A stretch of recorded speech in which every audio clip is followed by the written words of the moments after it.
नमस्कार, मैं हूं आपके साथ शिवानी शर्मा और आप देख रहे हैं भारत टीवी 24 न्यूज। आइए एक नजर डालते हैं आज की सुपरफास्ट बुलेटिन की ओर।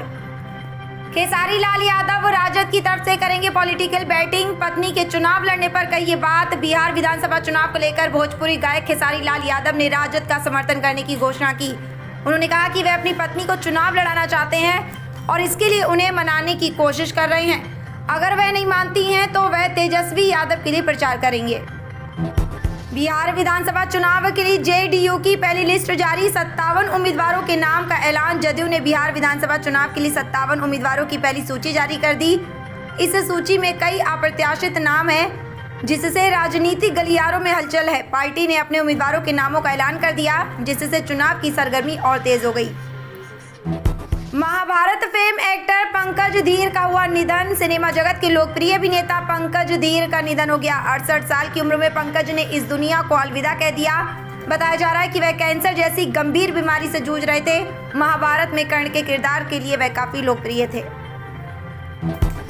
दिल्ली एनसीआर में इन शर्तों के साथ जला सकते ग्रीन पटाखे। पड़े एससी के फैसले की बड़ी बातें। दिल्ली में इस साल ग्रीन पटाखों को जलाने की अनुमति मिल गई। सुप्रीम कोर्ट ने कहा कि दिल्ली में 18 से 21 अक्टूबर के बीच लोग ग्रीन पटाखों का उपयोग कर सकेंगे। देव आनंद ने रिजेक्ट किया था कल्ट सॉन्ग। आनंद जी और कल्याण जी की जोड़ी हिंदी सिनेमा के दिग्गज संगीतकारों में शामिल रही। इन दोनों ने बॉलीवुड के कई कल्ट सॉन्ग को भी लिखा था। एक आइकॉनिक गाना उन्होंने देव आनंद के लिए लिखा था, जिसे उन्होंने करने से मना कर दिया और कहा कि वह थोड़ा छिछोरा टाइप गीत है। सुप्रीम कोर्ट का बड़ा फैसला। दिल्ली एनसीआर में ग्रीन पटाखे जलाने की मिली इजाजत। सुप्रीम कोर्ट ने दिवाली से पहले दिल्ली एनसीआर के निवासियों को राहत देते हुए ग्रीन पटाखे बेचने और जलाने की अनुमति दी है। यह अनुमति 18 अक्टूबर से 21 अक्टूबर तक के लिए।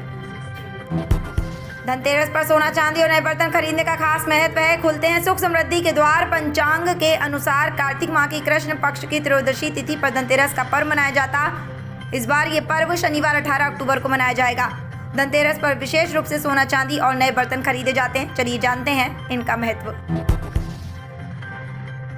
भारतीय मूल के अमेरिकी एक्सपर्ट एशले टेलिस कौन पड़े FBI ने क्यों किया गिरफ्तार।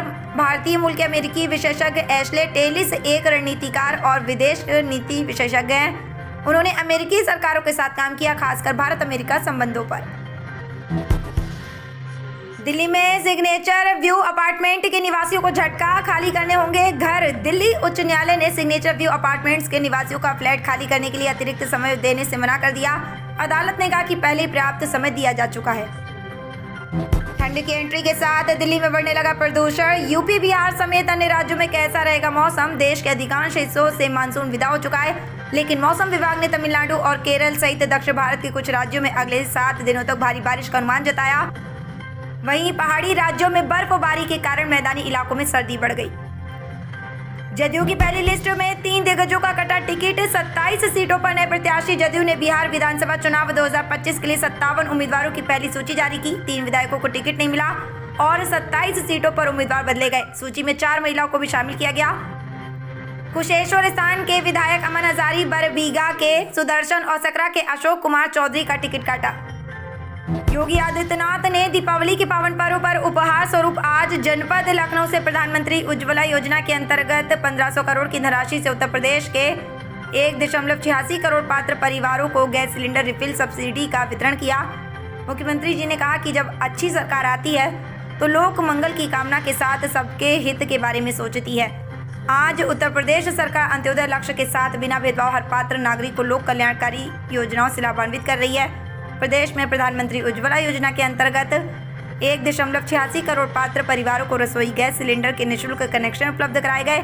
साथ ही लाभार्थियों को वर्ष में 2 बार होली और दीपावली के अवसर पर निःशुल्क रसोई गैस सिलेंडर भी उपलब्ध कराया जा रहा है। तो ये थी देश और विदेश की प्रमुख खबरें सुपरफास्ट अंदाज में। इस तरह की खबरें देखने के लिए आप लगातार हमारे चैनल के साथ बने रहिए। नमस्कार।